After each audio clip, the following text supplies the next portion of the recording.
the table provides the values of the quadratic function f of x.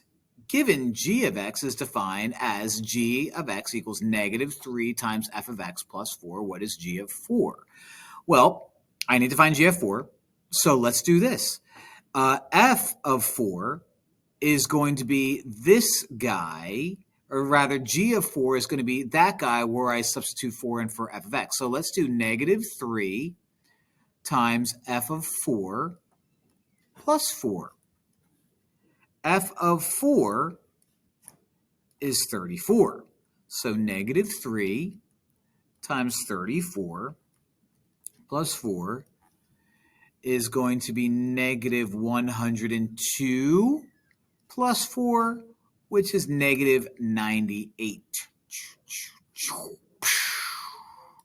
So kind of strange and not near as complicated as these translation problems have a tendency to be. I like it.